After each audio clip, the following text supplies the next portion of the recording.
최근 극심한 전세난에 대책을 고심하던 정부가 오늘 드디어 대책을 내놨습니다.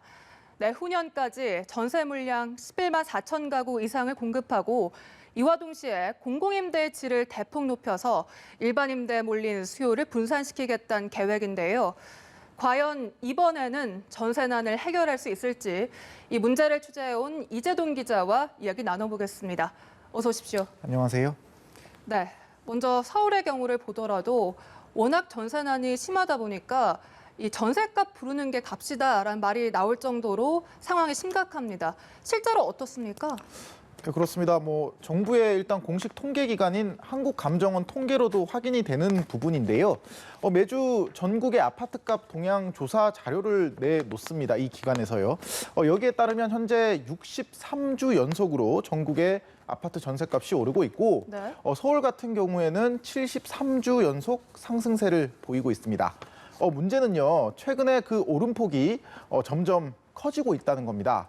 서울 강남 지역 같은 인기 지역에서는요, 작년에 비해 전셋값이 수억 원이 뛴 곳도 있는데 물건을 구하기가 이렇게 가격이 뛰었는데도 어려울 정도입니다. 네. 제일 큰 이유는 물론 물량이 없기 때문입니다. 제가 취재차 부동산들을 직접 돌아다니면서 공인중개사들에게 언제부터 그런 물량이 이렇게 줄었냐 이렇게 물어보면 대부분이 지난 7월 새 임대차법 시행 이후에 임차인들이 전세 계약을 2년 더 연장을 할 수 있게 되면서 그때부터 물량이 나오지를 않고 있다, 이런 얘기를 했습니다. 네, 이렇게 전셋값이 오르면서 매매가에도 영향을 미치고 있습니다. 수도권 중저가 아파트를 중심으로 다시 한번 이 부동산 가격이 들썩이고 있는데요. 실제 상황은 어떻습니까? 네, 아무래도 전세난이 계속 되다 보니까요. 이렇게 힘들게 전세를 구할 바에는 차라리 집을 사자, 이렇게 생각하는 사람들이 늘고 있습니다. 네. 특히 서울의 전세 수요가 경기도, 김포와 파주 등 수도권 비규제 지역으로 넘어가면서 이들 지역의 집값이 지금 가파르게 상승하는 분위기입니다. 비규제 지역에서는요, 아무래도 집값의 최대 70%까지 대출을 받을 수가 있다 보니 돈이 좀 부족한 실수요자들이 많이 몰리고 있고요. 이 밖에도 부산, 대구, 대전 등 광역시를 중심으로 한 지방의 전셋값도 집값 오름세도 가팔라졌습니다. 한국감정원이 밝힌 이번 주 전국 아파트값 상승률은 0.25%인데요. 이게 보기에는 그렇게 작은 수치 아니냐 생각하실 수도 있겠지만 통계를 작성한 2012년 5월 이후 8년 반 만에 최고 수치라고 합니다. 네. 결국 정부는요, 부산 해운대와 경기 김포 등 최근 집값 가열 현상이 벌어진 7곳에 대해서 오늘 새로 조정 대상 지역으로 지정하기도 했습니다. 네, 결국 오늘 정부가 이 전셋값을 안정시킬 대책을 내놨습니다. 앞으로 2년간 공급량을 늘리겠다는 건데요. 핵심 내용들 짚어볼까요? 네, 그렇습니다. 아무래도 공급 물량 증가에 초점이 맞춰져 있습니다. 앞으로 2년간요, 공공임대주택 11만 4천 가구를 추가로 공급한다는 게 핵심입니다. 기존 공공임대의 공시를 활용하거나 신축 다세대 등의 물량을 조기 확보해서 임대로 빨리 공급하는 그런 방식인데요. 최근 전세난이 워낙 심각하다 보니까 정부는 이 물량 중에 4만 9천 가구를 우선 내년 상반기까지 공급하기로 했습니다.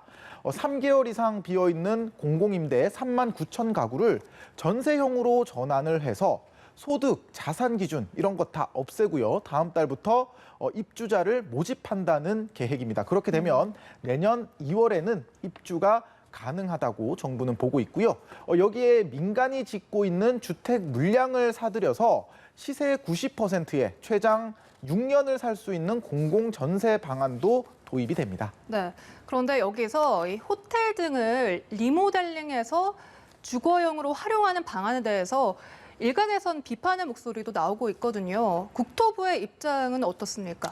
네, 정부는 빈 상가나 아니면 영업난에 처한 관광호텔 등을 주택으로 개조를 해서 2022년까지 전국에 한 13,000 가구의 공공임대를 공급할 예정입니다. 이 중 서울에서 확보되는 물량이 5,400가구 정도 되니까 사실 이번 대책에서 크게 차지하는 물량은 아니거든요.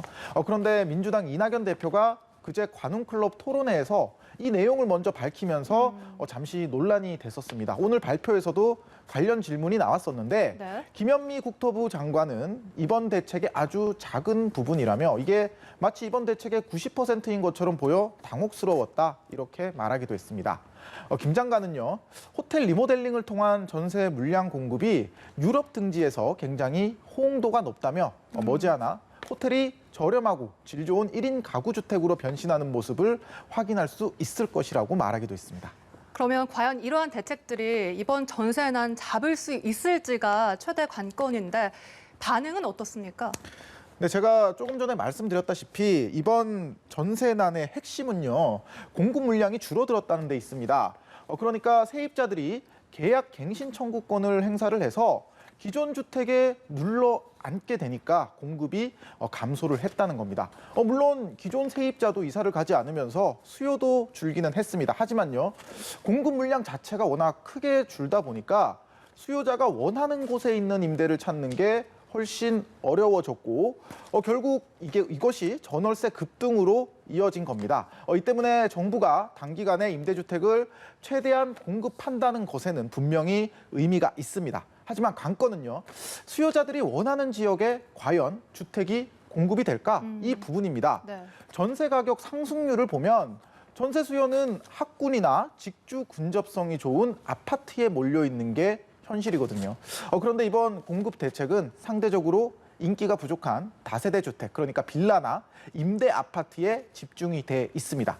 이 때문에 이번 대책이 전세난을 시원하게 해결하기에는 좀 부족한 감이 있지 않냐, 이런 평가들도 있습니다. 네, 알겠습니다. 이재동 기자와 이야기 나눠봤습니다. 고맙습니다. 고맙습니다.